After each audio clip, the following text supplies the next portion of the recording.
Este é o nosso último culto do ano de 2021. Estamos celebrando em gratidão a Deus por tudo aquilo que Ele nos concedeu ao longo desse ano. Tenham sido dias tranquilos, em paz, ou dias inquietos, de lutas. É certo que Deus sempre esteve conosco. A palavra de Deus diz no Salmo 23 que bondade e misericórdia certamente me seguirão todos os dias. Sejam dias em que nós caminhamos por veredas justas, de águas tranquilas e de descanso, ou sejam dias em que uma mesa nos é preparada diante dos nossos adversários. Sejam dias de paz ou de luta, sejam dias de tranquilidade ou de aflição, sejam dias de luz ou de sombras, temos a convicção de que bondade e misericórdia não nos faltará. É fácil vermos a bondade e a misericórdia de Deus em dias em que as veredas são planas e que as águas são de descanso. Mas o grande desafio para o nosso coração é enxergarmos a manifestação de Deus quando uma mesa nos é preparada diante dos nossos adversários. Porque bondade e misericórdia também estão presentes ali. Porque certamente nos acompanharão todos os dias. Então, queria convidar você para ler um texto comigo nesta noite, nos Salmos também. Salmo 137. Salmo 137.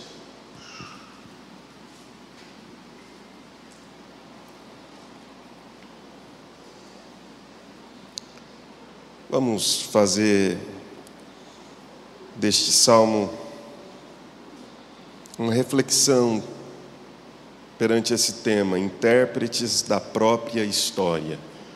Intérpretes da própria história.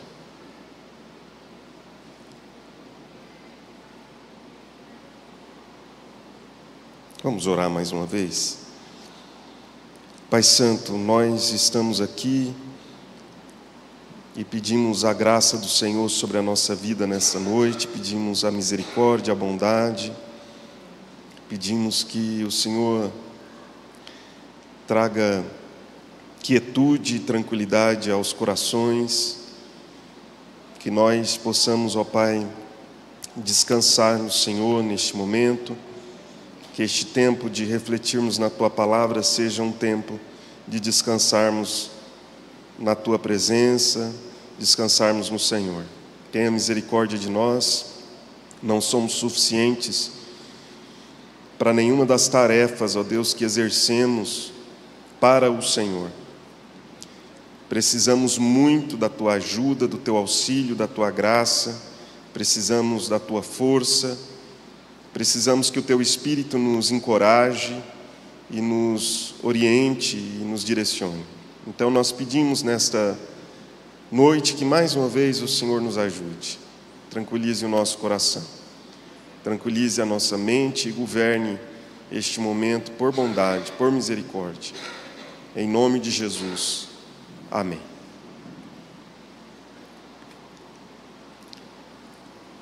Às margens dos rios da Babilônia, nós nos assentávamos e chorávamos, lembrando-nos de Sião. Nos salgueiros que lá havia, pendurávamos as nossas harpas, pois aqueles que nos levaram cativos nos pediam canções e os nossos opressores que fôssemos alegres, dizendo: entoai-nos algum dos cânticos de Sião. Como, porém, haveríamos de entoar o canto do Senhor em terra estranha? Se eu de ti me esquecer, ó Jerusalém, que se resseque a minha mão direita. Apegue-se-me a língua ao paladar, se me não lembrar de ti. Se não preferir eu Jerusalém à minha maior alegria. Contra os filhos de Edom, lembra-te, Senhor, do dia de Jerusalém, pois diziam: arrasai-a, arrasai-a, até aos fundamentos. Filha da Babilônia, que hás de ser destruída. Feliz aquele que te der o pago do mal que nos fizeste. Feliz aquele que pegar teus filhos e esmagá-los contra a pedra. É difícil dizer amém, né? Mas é a palavra do Senhor.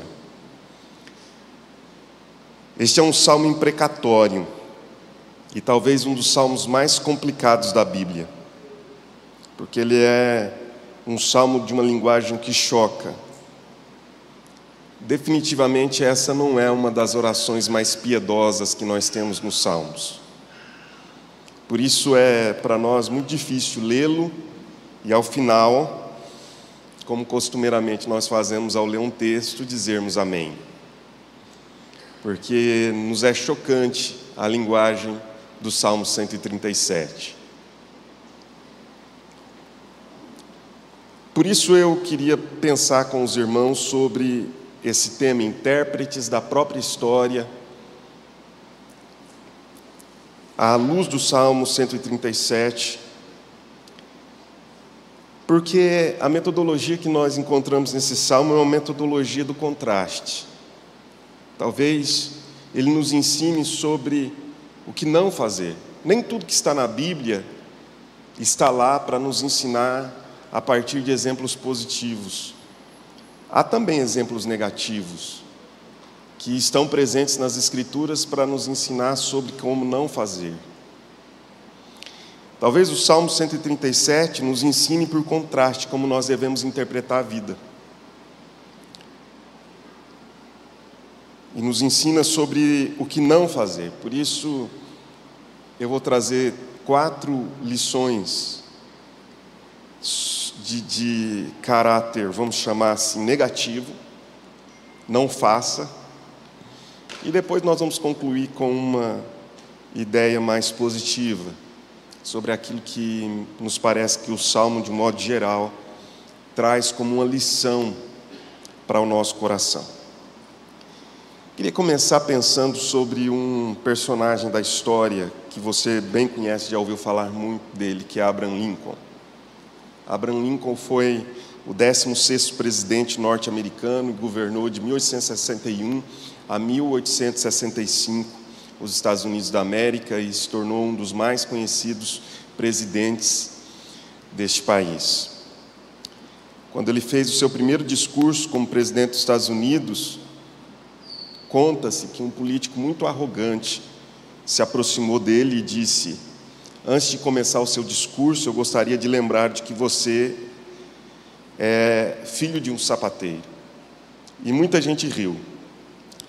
Lincoln sorriu e, com a voz pausada e a segurança de alguém que havia vencido, com muito custo, a eleição para presidente dos Estados Unidos da América, sem jamais esquecer a sua origem, respondeu: obrigado por me lembrar de meu pai neste momento. Eu procurarei ser um presidente tão bom quanto ele foi como sapateiro. Eu me lembro de que meu pai sempre fez os sapatos de sua família. Se os seus sapatos apresentarem algum problema, você pode trazê-los a mim e eu os consertarei. Desde cedo aprendi a consertar sapatos e agora que meu pai está morto, posso cuidar dos seus. Aliás, se algum de vocês tiver um sapato feito pelo meu pai que esteja precisando de conserto, pode trazer para mim. Mas de uma coisa estejam certos: eu não sou tão bom quanto ele foi. Abraham Lincoln faliu nos seus negócios quando ele tinha 31 anos de idade. Ele foi derrotado numa eleição para o legislativo aos 32 anos. Ele faliu outra vez nos negócios aos 34 anos. Ele superou a morte de uma noiva aos 35 anos. Ele teve um colapso nervoso aos 36. Ele perdeu outra eleição aos 38. Perdeu nas eleições para o Congresso aos 34, ou melhor, aos 43, aos 46 e aos 48 anos. Ele perdeu uma disputa para o Senado com 55 anos. Ele fracassou na tentativa de ser vice-presidente dos Estados Unidos aos 56 anos. Ele perdeu outra disputa para o Senado aos 58 anos. E ele foi eleito presidente dos Estados Unidos aos 60 anos. Lincoln, depois de tantas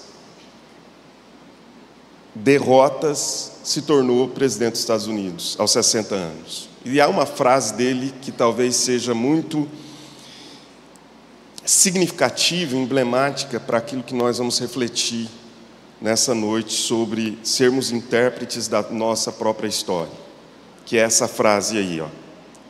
Ser feliz não é ter uma vida perfeita, mas deixar de ser vítima dos problemas e se tornar o autor da própria história. Ser feliz não é ter uma vida perfeita, mas deixar de ser vítima dos problemas e se tornar o autor da própria história. Nós podemos ser apenas resultado da história que contam a nosso respeito, ou nós podemos ser a história que nós contamos da nossa história. Quando nós resolvemos contar a história da nossa história, nós precisamos entender como nós participaremos da nossa própria história, como vítimas ou como protagonistas dela. Quando eu trago essas lições, irmãos, eu trago como alguém que compartilha com os outros corações as lições que encontro nas Escrituras. Eu não me sinto acabado, eu não me sinto como que tendo alcançado todas essas lições aqui para a minha vida, não. Eu trago com muita humildade, reconhecendo que em muitas delas eu preciso do burilamento, preciso de reparos, de consertos. Eu preciso que Deus me faça ser como é que é essa palavra? Acrisolado como a prata. Porque entendo que muitas vezes nós não estamos prontos. É uma grande dificuldade isso, eu vinha pensando nisso já há algum tempo, né? A gente sempre diz assim, até cantamos, né? O que canto viverei, né? O que prego eu vivo, o que eu vivo eu prego. Eu, sinceramente, tem coisas que eu não me sinto acabado, no sentido de estar pronto, sabe? Mas eu não vou me furtar de falar de algumas coisas, fazendo essa ressalva a você, né?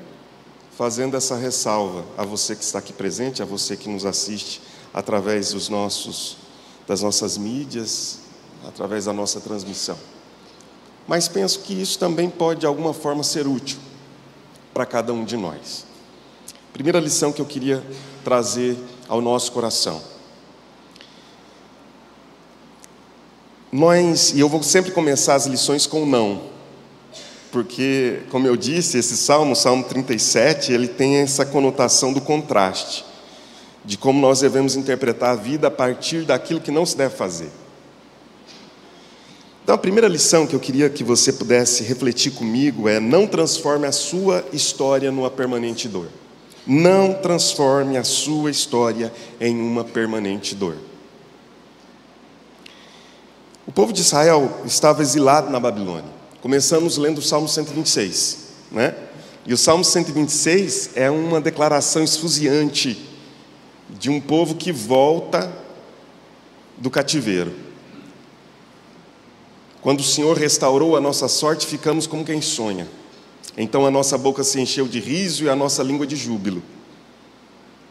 E aí você tem toda aquela expressão de alegria de um povo que está voltando do cativeiro. O Salmo 137 tem o mesmo contexto de exílio. Só que este povo já é um povo que está no cativeiro e sem esperança de retorno. Enquanto o Salmo 126 é a certeza de um Deus que operou um milagre de ressurreição de um povo que estava praticamente exterminado. Quando lemos o texto sobre o Vale dos Ossos Secos, Há uma expressão lá, e esse texto nos fala exatamente do contexto do cativeiro babilônico. Há uma expressão em que o povo diz assim, em que o profeta diz, esse povo diz, nossos ossos se secaram, pereceu a nossa esperança, estamos de todos exterminados. Porque era essa a visão que esse povo tinha. Foram para o cativeiro babilônico, e no cativeiro babilônico perderam completamente o tino, perderam totalmente a esperança, não tinham nenhum tipo de expectativa de que este povo pudesse prevalecer. Nossos ossos se secaram, pereceu a nossa esperança, estamos de todos exterminados. Eles pensavam que era o fim da nação, completamente. Se cerca de quase 200 anos atrás o reino do norte já tinha ido para o cativeiro, agora o reino do sul vai para o cativeiro babilônico. Enquanto um vai para o cativeiro assírio, o outro vai para o cativeiro babilônico. E eles estão completamente sem perspectiva alguma de que haverá futuro. Então, o Salmo 126 é a percepção de um povo que viu Deus operar um milagre de ressurreição de uma nação que estava completamente exterminada. Enquanto o Salmo 137 é a percepção de um povo que está no cativeiro, sofrendo as mazelas do cativeiro, sofrendo as agruras do cativeiro, sofrendo as intempéries do cativeiro, sofrendo todas as angústias do cativeiro babilônico. Esse povo está lá, sofrendo esses dias terríveis, de luto, de grandes perdas, massacre. Gente que impiedosamente morreu quando Nabucodonosor faz a sua incursão pela terceira vez, e por volta do ano 586 leva este povo todo, ou parte desse povo, para o cativeiro babilônico. Jeremias, por exemplo, quando vai fazer a leitura e interpretar esse momento, ele diz que isso foi tão trágico que ele não sabia o que era melhor. Aqueles que morreram pelo fio da espada, ou aqueles que estavam morrendo aos poucos de fome.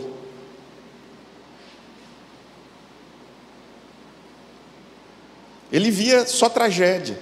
Ele via a mãe que sentia vontade de cozinhar os filhos. Está em Lamentações isso. Por isso ele diz, eu sou o homem que viu a vara do furor de Deus. Eu vi a aflição. Aí talvez a gente entenda a angústia de Jeremias, não somente Lamentações, mas no seu livro, dizendo que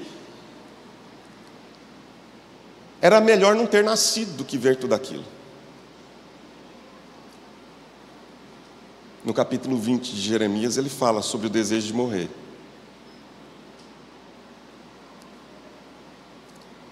Jeremias diz que haviam crianças que que a língua se apegava ao céu da boca, porque não tinha água para beber. E haviam outras que morriam de fome. Tal era a situação difícil desse povo. O cativeiro babilônico foi o momento mais trágico da história do povo de Israel. Por isso, eles dizem, junto aos rios da Babilônia, nós nos assentávamos e chorávamos. E os filhos da Babilônia nos pediam, cante-nos alguns dos cânticos de Sião. E eles respondiam, como cantaremos em terra estranha? Os anos iam passando e eles não tocavam mais instrumentos. A dor deles se tornou incurável. Eles não conseguiam mais celebrar. Irmãos, a Bíblia não é um livro romântico. A Bíblia não ignora a dor. Ela não vive uma espécie de negacionismo da dor. A dor é uma realidade para a Bíblia. É importante aprender a chorar com os que choram. Inclusive, as Escrituras nos ensinam que há tempo de chorar. E nós até podemos ver algo mais profundo ainda, nos mostrando que é necessário chorar em determinadas circunstâncias. O problema não é termos lágrimas e tristezas, porque elas são muito importantes nesse processo terapêutico em que Deus intenciona nos curar. Negar a dor não é algo saudável nem bíblico. O problema é a intensidade com que nós vivenciamos e experimentamos isso. John Bunyan, no seu livro O Peregrino, o famoso livro que todo mundo não, mas que os cristãos tanto conhecem e celebram, ele fala a respeito do pântano da tristeza, e ele diz que o pântano da tristeza era o lugar onde o diabo usava como ferramenta para prender muitos, principalmente aquele que caminhava, o peregrino, o cristão. O grande desafio é nós não permitirmos que a dor se torne algo incurável. Quando a vida passa a girar em torno da dor. Infelizmente, alguns de nós sofremos do mal que talvez aquele paralítico do Evangelho de João, capítulo 5, vivesse. Ouvimos isso aqui há algum tempo atrás, talvez alguns anos atrás. Porque houve uma pergunta que nós achamos absurda, que é a pergunta de Jesus para aquele paralítico: queres ser curado? E todos nós, no alto da nossa sabedoria, da nossa sapiência, dizemos assim: mas que pergunta mais ridícula. Todo mundo numa condição daquela, de 38 anos, naquela condição, quer ser curado. A verdade é que não. Às vezes a dor é para nós quase que a nossa razão de viver. Nós fazemos da nossa dor o centro do nosso universo e passamos a orbitar ao redor dela. E fazemos da dor parte da nossa história permanente. E quando nós vamos contar a nossa história, nós contamos a nossa história como vítimas que somos daquela dor. Não é? Veja, o que eu estou dizendo é que muitas vezes nós nos colocamos como vítimas da dor. E a nossa história nunca é contada como que se fôssemos protagonistas dela. O protagonista da nossa história é a nossa dor, é o nosso abuso, é o sofrimento que tivemos, é a perda, é o luto, é a falência, é a enfermidade, é o divórcio, a separação. E aí nós nunca conseguimos contar a nossa história como protagonistas dela, porque nós nos tornamos vítimas. Porque quem protagoniza a nossa história é a dor. E me parece que esse povo lá na Babilônia viviam assim, interpretando a sua história a partir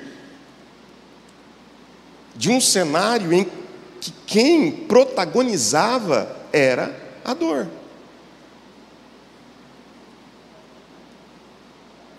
Uma segunda ideia que eu queria trazer a você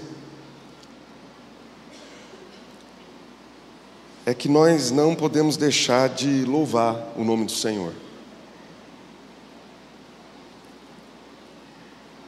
O que os babilônicos estavam pedindo é que eles cantassem os cânticos de Sião.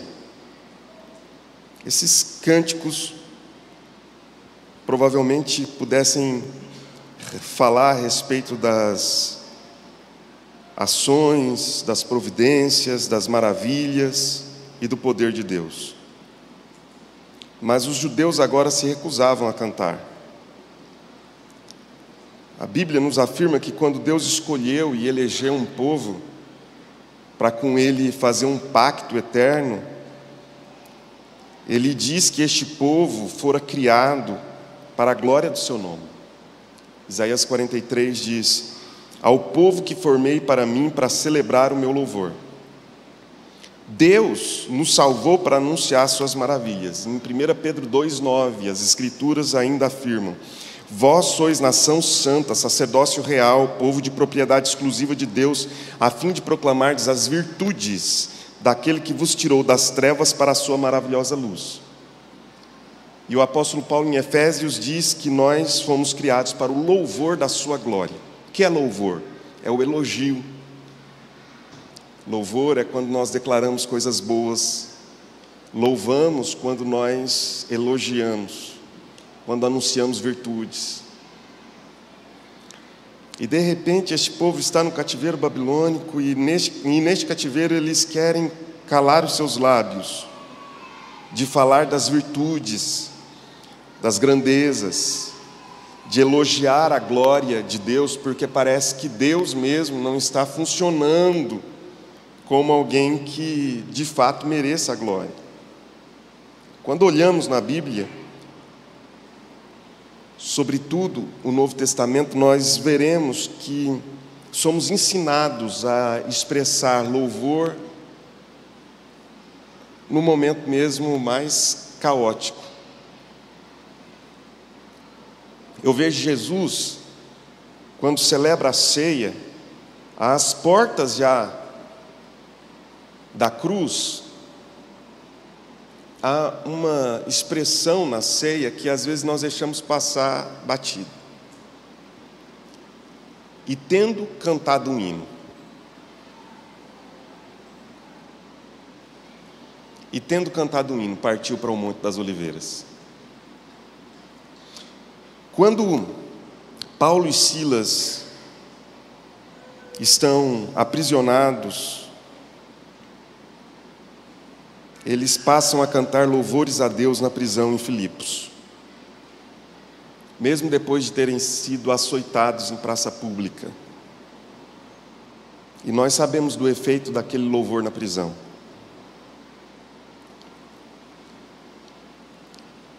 Nesses momentos, irmãos, de Salmo 137 na nossa história, nós não podemos deixar, mesmo que, às vezes, até meio que timidamente, às vezes a gente não vai cantar, né?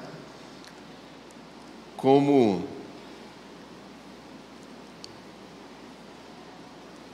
alguns cânticos, né?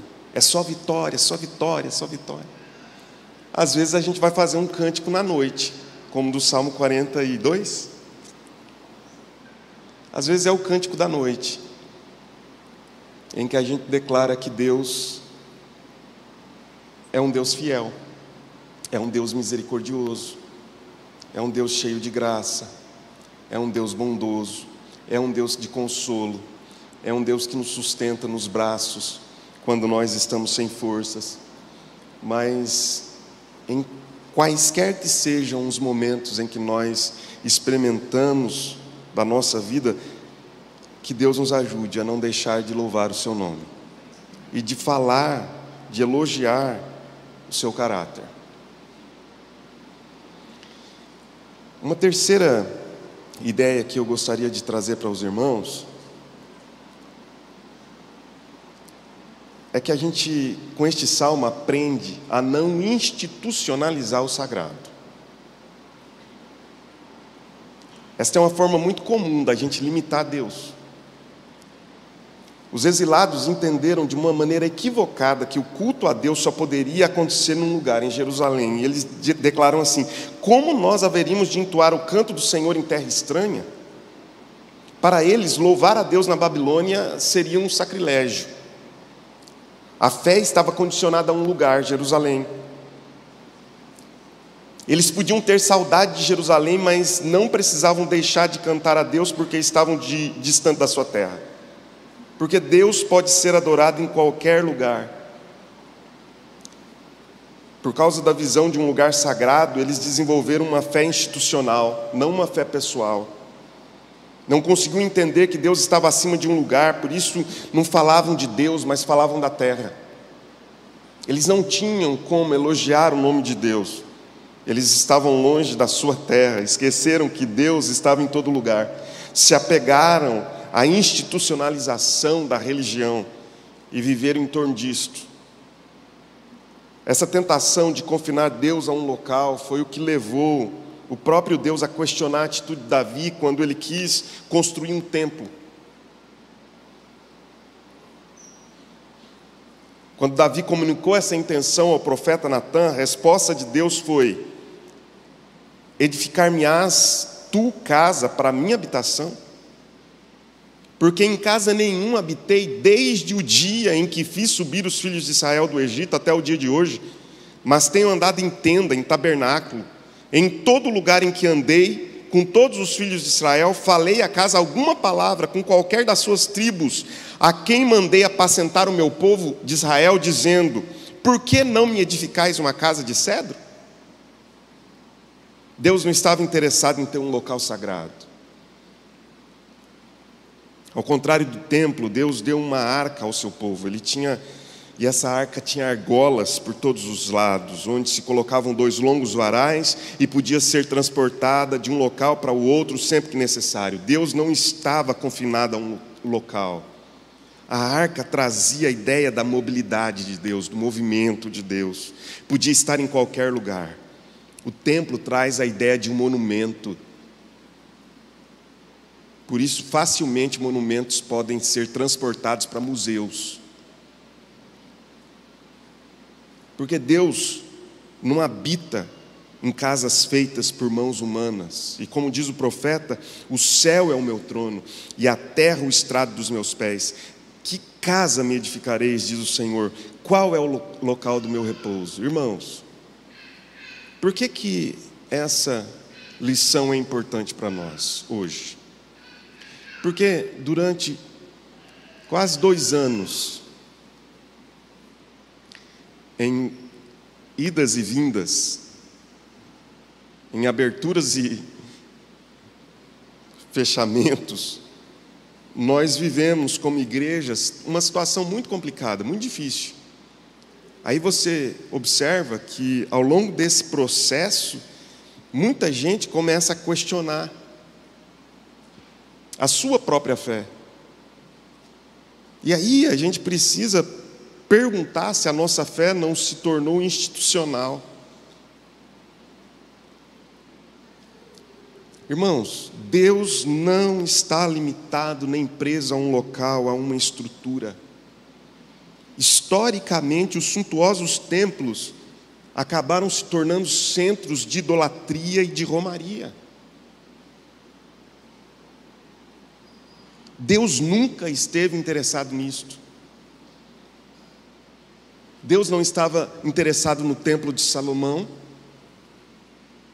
construído depois desse pedido de Davi, que Deus diz não para Davi, mas diz sim para Salomão. Deus não estava interessado no templo de Roma,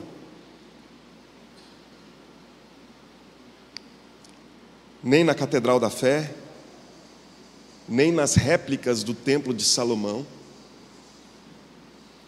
porque Deus habita em pessoas. Não sabeis que sois santuários de Deus e que o Espírito de Deus habita em vós? Se alguém destruir o santuário de Deus, Deus o destruirá, porque o santuário de Deus que sois vós é sagrado. O local da habitação de Deus somos nós, e onde estiver o povo de Deus, ali estará a presença de Deus. Nós não podemos institucionalizar o sagrado. Às vezes, nós fazemos parte de uma instituição, estamos dentro dela, desde que ela não fira os princípios e valores de Deus nas Escrituras, nós podemos nos submeter a ela.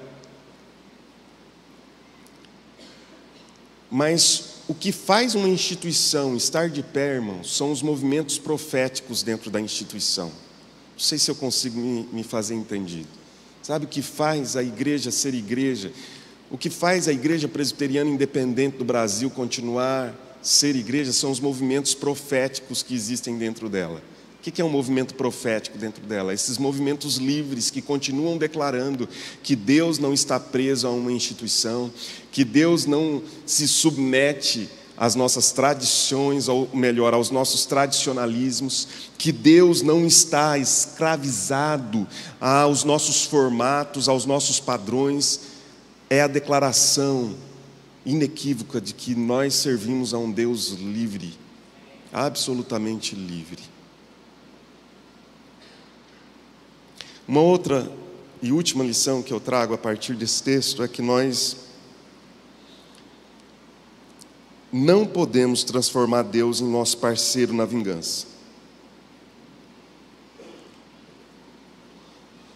Talvez as expressões mais chocantes do Salmo 137 é filha da Babilônia. Veja, eu estou falando sobre sermos intérpretes da nossa própria história.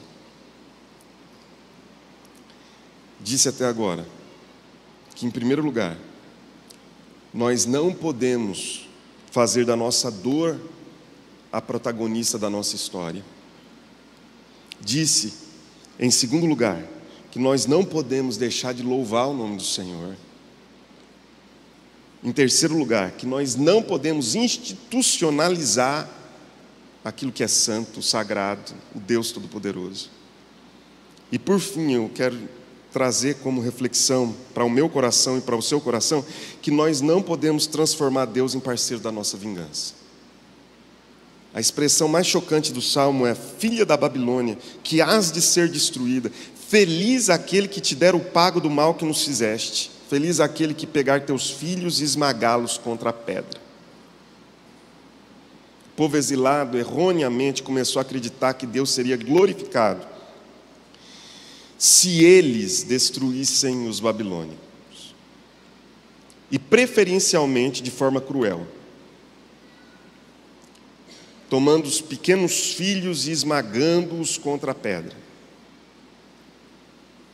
Este é o fundamento da jihad islâmica.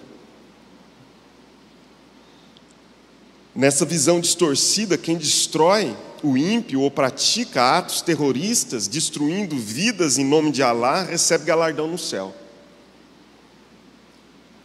E aí nós lemos este salmo e parece-nos que estamos mais próximos dessa jihad islâmica do que do coração terno, bondoso e perdoador de Jesus. Portanto, o Salmo 137 nos ensina, por contraste, que nós não podemos fazer de Deus um parceiro da nossa vingança. Ele é difícil de ser analisado exatamente porque esses salmos imprecatórios muitas vezes trazem essas orações em que as pessoas estão pedindo não graça às outras, elas estão pedindo maldição e juízo. Nas suas experiências, orações debaixo dessa enorme pressão psicológica, veja, quem faz essa oração está debaixo de uma enorme pressão. É muito sofrimento, é muita dor. Eu não estou emitindo juízo de valor, porque quem está debaixo dessa dor exprime isso e reivindica de Deus uma resposta de vingança. O resultado disso tudo é que nós criamos a falsa ilusão de que o ódio traz felicidade. Feliz aquele que pegar teus filhos e esmagá-los contra a pedra. Enquanto o ódio dominar, não haverá verdadeiro canto, não haverá verdadeiro elogio nem louvor a Deus. Enquanto o ódio dominar, nós não seremos capazes de cantar. Porque Deus nunca será parceiro do nosso ódio. Nunca.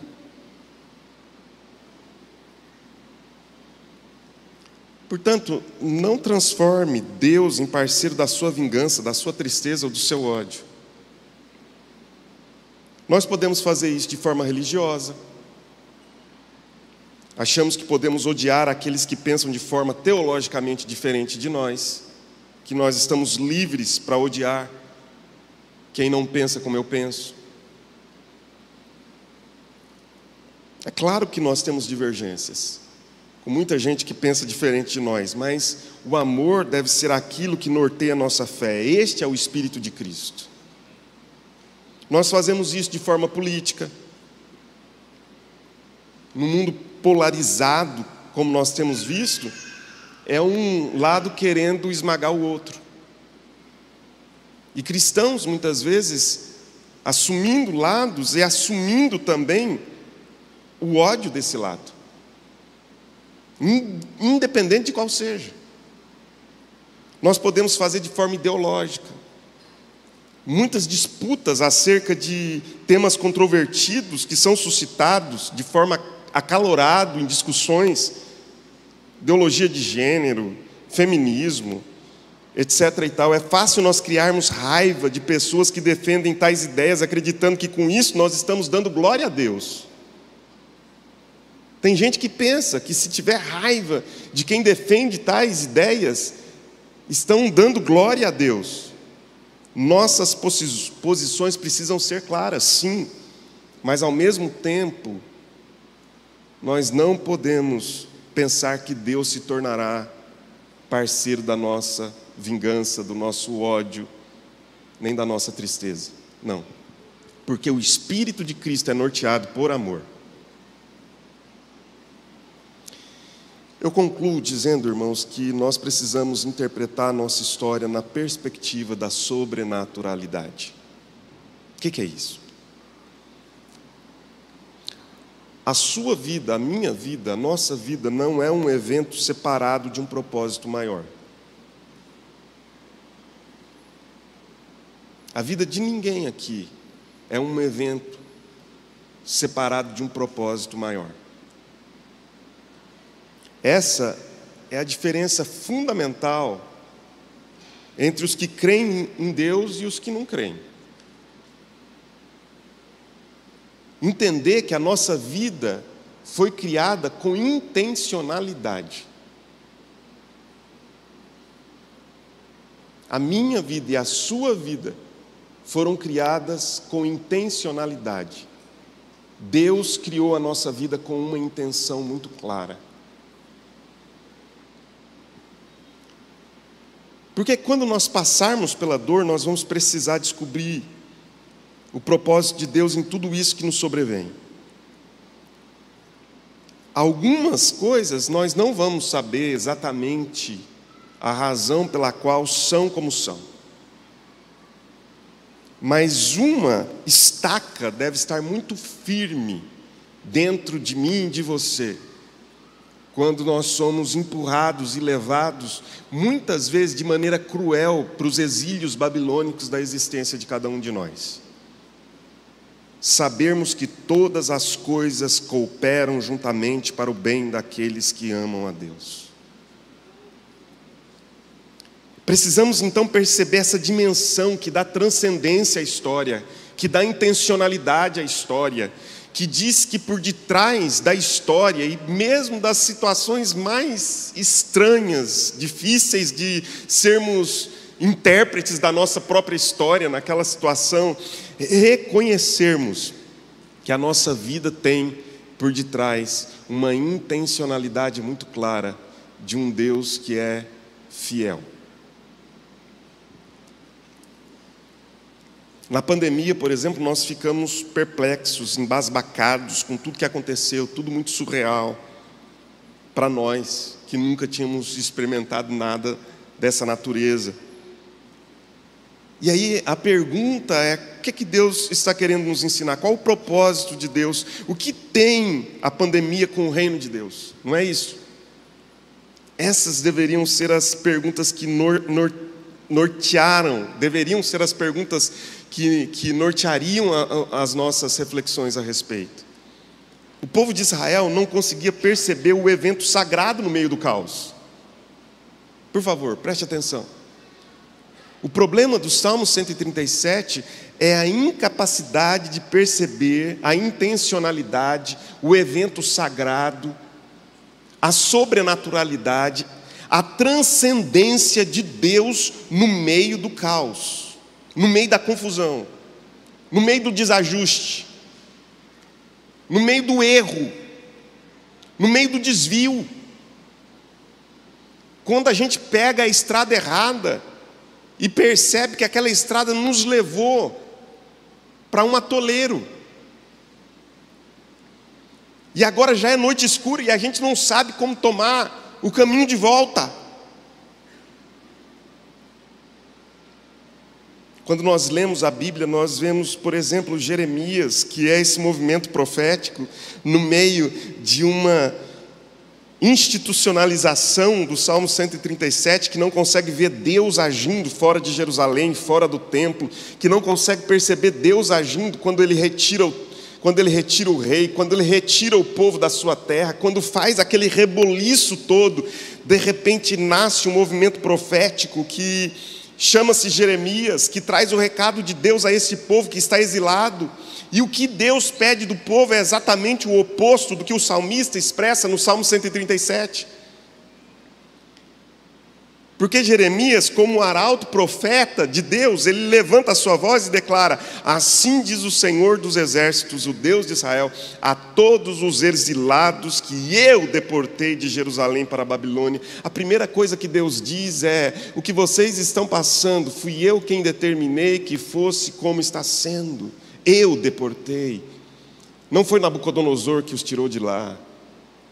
Não foi ele que os trouxe para a Babilônia. Tudo que eu fiz de acordo com a minha soberania. Eu deportei.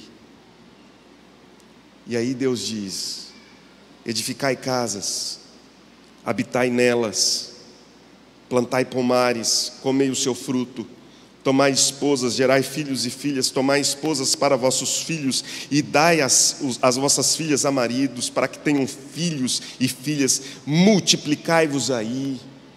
Enquanto aquele povo se assentava às margens dos rios da Babilônia e choravam, Deus diz: levantem a cabeça e comecem a construir a história de vocês aí, e a interpretá-la a partir da perspectiva da sobrenaturalidade, de um Deus que tem intenções por detrás do caos, de um Deus que tem providência nas circunstâncias mais adversas da história.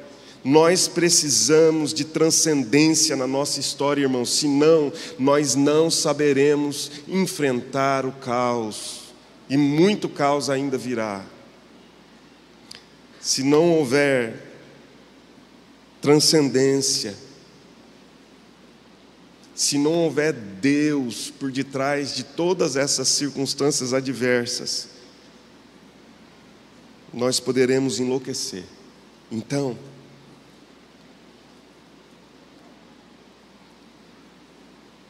o que Deus diz ao seu povo é: eu deportei de Jerusalém para a Babilônia. Deus está mostrando que havia um plano maior, que aquilo que estavam vivendo, ainda que fosse tão pesado, estava dentro dos seus decretos. Eu acho que na maioria das vezes nós vemos as coisas de forma meramente humana, sem caráter sagrado, sem perceber que Deus está se movendo no caos e na dor. Nós precisamos de transcendência na nossa história. Interprete sua vida na dimensão não apenas daquilo que é temporal, mas daquilo que é eterno. E para nós encerrarmos, precisamos caminhar em direção à cruz. Vamos observar esse evento que foi pavoroso, chamado crucificação. A crucificação parecia tão irreal, tão estranha.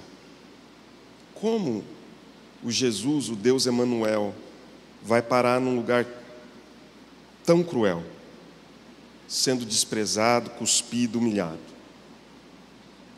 Mas quando nós estudamos a Bíblia e observamos que a cruz fazia parte de um projeto maior de Deus, o pacto da redenção, feito entre o Deus Pai, Filho e Espírito Santo para resgatar o povo da condenação eterna, a cruz passa a ter um significado não de maldição e condenação, mas de perdão e resgate de Deus.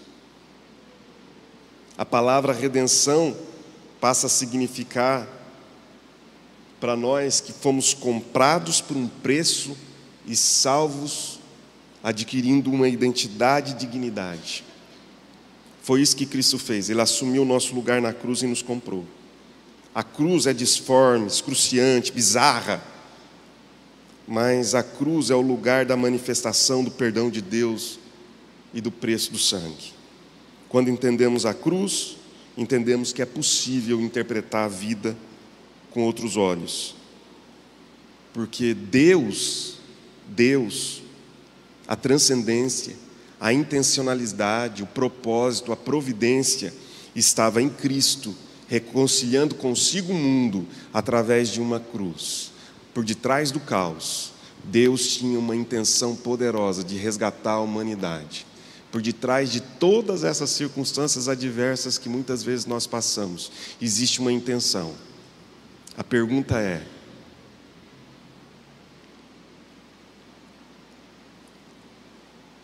para que Deus está agindo como está agindo? O grande problema é que nós fixamos o nosso olhar no porquê Deus está fazendo o que está fazendo. Vamos fechar os nossos olhos, vamos orar. Um novo ano está começando daqui a pouquinho e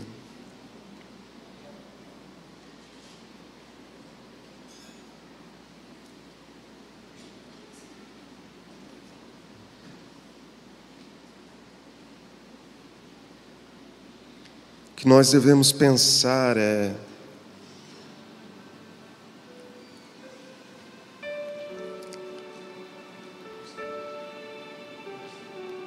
somos, irmãos, a história que nós contamos da nossa história.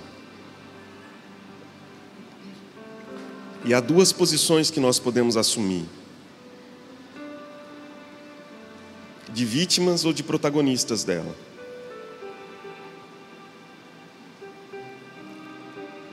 Eu comecei com a história de Abraham Lincoln porque era muito fácil para esse homem dizer que ele foi vítima do fracasso, da derrota, de uma história complicada, de um berço humilde demais, pobre demais. Irmãos, é muito comum a gente fazer isso. Eu não estou aqui dizendo que não faço. Eu estou aqui exatamente para me solidarizar, talvez, com você que se sente vítima da história, porque muitas vezes eu vou contar a minha história e quando eu vejo, eu já estou me vitimizando.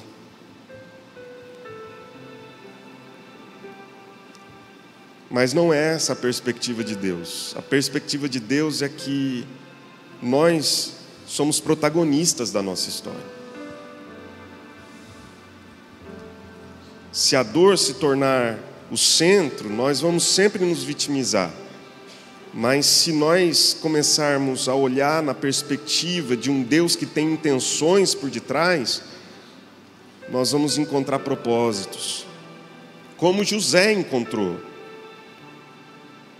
Ele podia muito bem dizer para os irmãos que o venderam para o Egito e que não o viram passar por todas as circunstâncias difíceis que ele passou, de prisão, de traição, de engano, de esquecimento. Ele podia dizer: vocês me enviaram para cá e agora é a hora de vocês sofrerem com a vingança de um Deus que é fiel. Quanta gente está agindo assim? Dizendo: Deus agora está sendo fiel comigo, Ele está castigando quem me fez sofrer. Não, José não olhou assim. Ele olhou aquela circunstância e olha para os seus irmãos e diz: não foi vocês que me enviaram para cá, quem me enviou para cá foi Deus, porque Deus tem intenções, porque Deus tem propósitos, porque Deus age por detrás do caos.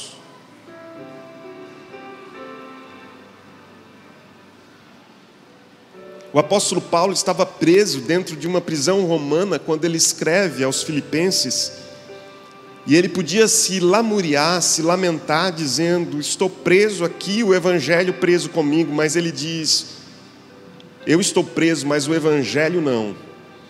E eu estou preso, mas Deus está fazendo uma revolução dentro da prisão romana, de modo que a guarda pretoriana está se convertendo a Jesus Cristo. Ele olha uma intencionalidade divina por detrás da sua prisão, uma intencionalidade divina por detrás de estar ali naquela prisão romana.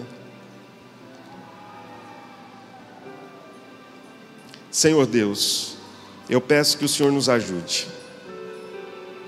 É muito fácil nós colocarmos as lentes da vitimização e olharmos a vida a partir do fracasso, a partir da falência, a partir da enfermidade, a partir do luto, a partir da perda, a partir das rupturas, é muito fácil. Mas ajuda-nos a interpretar a nossa história na perspectiva da sobrenaturalidade, na perspectiva de um Deus que tem intenções, de um Deus que não constrói histórias de maneira equivocada, de um Deus que não está fazendo uma história a partir de remendos, mas de um Deus que faz todas as coisas de um modo organizado, ordeiro, correto, e que tem começo, meio e fim. Às vezes o meio da nossa história parece tão confuso, Senhor. Às vezes o meio da nossa história parece um barco à deriva, debaixo de tempestades severas. Mas ainda que seja assim, nós queremos dizer que cremos naquele que vem andando sobre as águas, cremos naquele que diz, sossega mar, cremos naquele que dá ordem aos ventos, cremos naquele que tem o domínio dos céus, da terra, que tem o domínio do inferno, que tem o domínio e as chaves da morte e do inferno, aquele que tem nas suas mãos o cetro da justiça e que reina eternamente. Amém. Que seja assim em nome de Jesus. Amém e amém.